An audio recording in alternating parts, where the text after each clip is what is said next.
नमस्कार मित्रों, मैं दिव्यदर्शन पुरोहित गुरुदेव ऑब्जर्वेटरी वडोदरा से बोल रहा हूँ। परसों एक मैन मेड ऑब्जेक्ट गिरा है उमरेठ आनंद के पास के खेतों में। 3 जगहों पर साइट सीइंग देखा गया है और हमारे पास में जो वीडियो उपलब्ध है वो बहुत छोटे छोटे हैं। उसको देखने के बाद में परफेक्ट डिसीजन तो कोई नहीं ले सकते हम, मगर हमारा जो एक्सपीरियंस है उसके आधार पर हम कह सकते हैं 50-50% चांसेस है, क्योंकि उसमें 2-3 चीज़ें हमारे सामने नज़र आ रही है। पहली बात, ये जो फ्लोट टाइप का ऑब्जेक्ट जो फिशिंग के लिए लगाया जाता है उस टाइप का ऑब्जेक्ट है। वो कभी कभी इस प्रकार के ऑब्जेक्ट रॉकेट में ईंधन भरने के लिए हीलियम उसमें प्रवाही भरा जाता है और वो लगाए जाते हैं। तो ये इस प्रकार का हीलियम प्रेशराइज वेसल भी हो सकता है, या फिर फिशिंग ऑब्जेक्ट कोई वो हो सकता है, या फिर एरोप्लेन से कुछ गिरी हुई चीज़ भी हो सकती है। कोई फाइटर मतलब कुछ भी जा रहा हो, और हेलीकॉप्टर हो, एरोप्लेन हो, उससे कुछ कहीं गिरते से गिरी हुई चीज़ हो सकती है। उसमें हमें स्पेस डेब्रिस के 50-50 चांस इसीलिए नज़र आ रहे हैं कि पहली बात, स्पेस डेब्रिस अगर गिरती है तो कहीं ना कहीं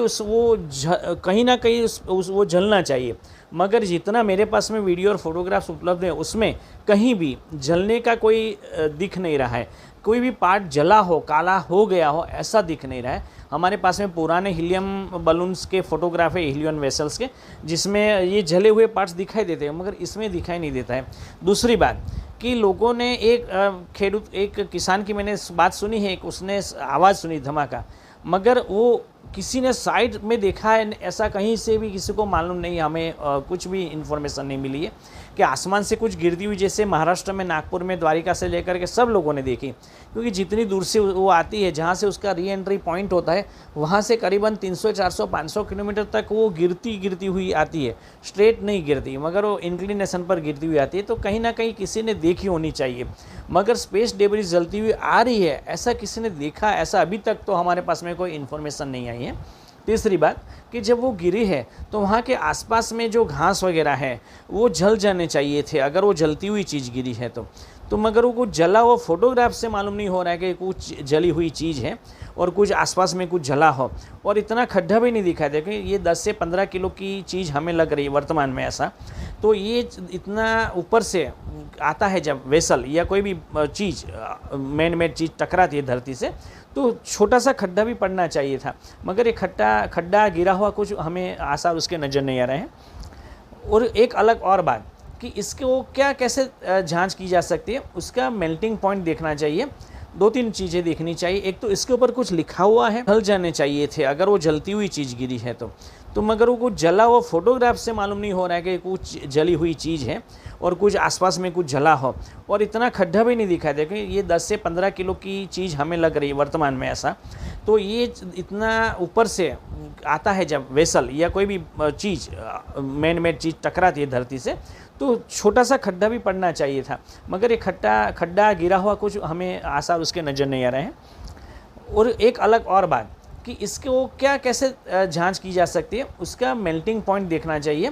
2-3 चीज़ें देखनी चाहिए। एक तो इसके ऊपर कुछ लिखा हुआ है, हीलियम प्रेशराइज वेसल लिखा हुआ है, या किसी से कनेक्शन या किसी देश का कोई लोगो या कुछ भी लिखा हुआ है, वो जब वो जांच करने वाले लोग हैं वो उसको देखना चाहिए। अगर वो देखते हैं तो हमें मालूम पड़ सकता है।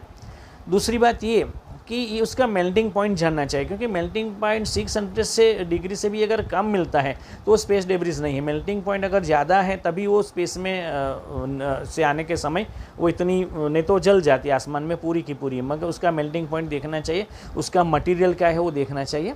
और ये खास करके जो इसरो के साइंटिस्ट हैं जो सैटेलाइट ऑपरेट करते हैं, सैटेलाइट ऑपरेटर्स हैं, उसको मालूम होता है। हमने ये प्रयास किया कि जितने भी हमारे पास में बहुत छोटे 11 सेकंड के 20 सेकंड के वीडियो हमें प्राप्त हुए हैं, वो भी केवल वेसल के, उसको पूरा घुमाया भी नहीं गया है, नहीं तो हमको मालूम पड़ सकता था, मगर हमने साइड देखी नहीं, घुमाया भी नहीं देखा, स्थिर है। तो उन चीज़ों को देखते हुए ऐसा हमें लगता है कि इन फ़ोटो को हमें भेजना चाहिए। तो हम नासा को कल भेज रहे हैं, और कल मतलब 24 से 48 घंटे में हमें आशा है कि हमें आंसर मिल जाएगा कि ये क्या चीज़ है। ऑथेंटिसिटी के साथ में आंसर मिल जाएगा, क्योंकि ना कि हमने गुरुदेव वेधशाला ने वो साइट देखी है, ना उस चीज़ का मुआयना किया है, ना उसको हम स्पर्श किया है, ना उसको देखा है कंप्लीट तरीके से। तो हमें अभी 50-50% चांसेस लग रहे हैं। स्पेस डेब्रिस हो भी सकती है, नहीं भी हो सकती है। कुल मिला के मैन ऑब्जेक्ट है वो तो सही है, वो गिरा है मैन ही है, कोई कुदरती एस्टेरॉइड्स नहीं है, नेचुरल पार्ट्स नहीं है, सेलेस्टियली कोई पदार्थ नहीं है, मगर जो है वो मैन मेड ऑब्जेक्ट है। और ईश्वर की कृपा ये रही कि जहाँ भी गिरा वहाँ सब लोग बच गए। और अगर ये स्पेस डेब्रिस है तो ये दोबारा इंसान को ये नोटिस इंडिया वालों को भेजा है कि आप स्पेस डेब्रिस से बचते रहें, और आने वाले समय स्पेस डेब्रिस और भी ज़्यादा खतरनाक हो सकती है। ये केवल 10-12 किलो की चीज़, वहाँ पर 40 से 50 किलो की चीज़ गिरी थी नागपुर में, अभी एक माह पूर्व हुआ है। बड़ी रिंग गिरी थी, उसके साथ में हीलियम की ये प्रेशराइज वेसल भी तो कुछ मिले थे। तो ये सब इंसान के लिए आने वाले समय और भी खतरा बनेगी। जब 1 लाख सैटेलाइट्स आसमान में घूमेंगे तो और भी खतरा बनेगी। इससे हमें डरना चाहिए, सूखी अंधी भूख को हमें मिटाना चाहिए, हमारा स्पष्ट मानना है। और ये हमें मालूम है कि 48 आवर्स तक नासा हमको, मतलब हमारे जो दोस्त हैं साइंटिस्ट वहाँ पर, साला ने वो साइट देखी है ना, उस चीज़ का मुआयना किया है ना, उसको हम स्पर्श किया है ना, उसको देखा है कंप्लीट तरीके से। तो हमें अभी 50% चांसेस लग रहे हैं। स्पेस डेब्रिस हो भी सकती है, नहीं भी हो सकती है। कुल मिला के मैन ऑब्जेक्ट है वो तो सही है, वो गिरा है मैन ही है, कोई कुदरती एस्टेरॉइड्स नहीं है, नेचुरल पार्ट्स नहीं है, सेलेस्टियल कोई पदार्थ नहीं है, मगर जो है वो मैन ऑब्जेक्ट है। और ईश्वर की कृपा ये रही कि जहाँ भी गिरा वहाँ सब लोग बच गए। और अगर ये स्पेस डेब्रिस है तो ये दोबारा इंसान को ये नोटिस इंडिया वालों को भेजा है कि आप स्पेस डेब्रिस से बचते रहें, और आने वाले समय स्पेस डेब्रिस और भी ज़्यादा खतरनाक हो सकती है। ये केवल 10-12 किलो की चीज़, वहाँ पर 40 से 50 किलो की चीज़ गिरी थी नागपुर में, अभी एक माह पूर्व हुआ है। बड़ी रिंग गिरी थी, उसके साथ में हीलियम की ये प्रेशराइज वेसल भी तो कुछ मिले थे।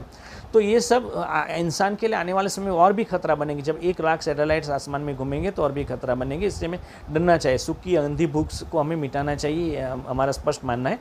और ये हमें मालूम है कि 48 आवर्स तक नासा हमको, मतलब हमारे जो दोस्त हैं साइंटिस्ट वहाँ पर, जो स्पेस डेब्रिस के निष्णात थे, वो हमको बता पाएंगे कि वास्तव में क्या है।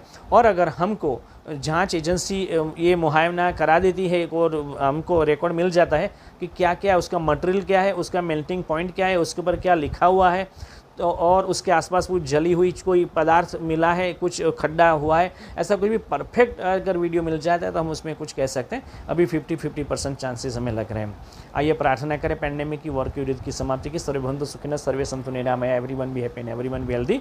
This is Divya Darshan Purohit from Gurudev objective Vadodara India. नमस्कार मित्रों।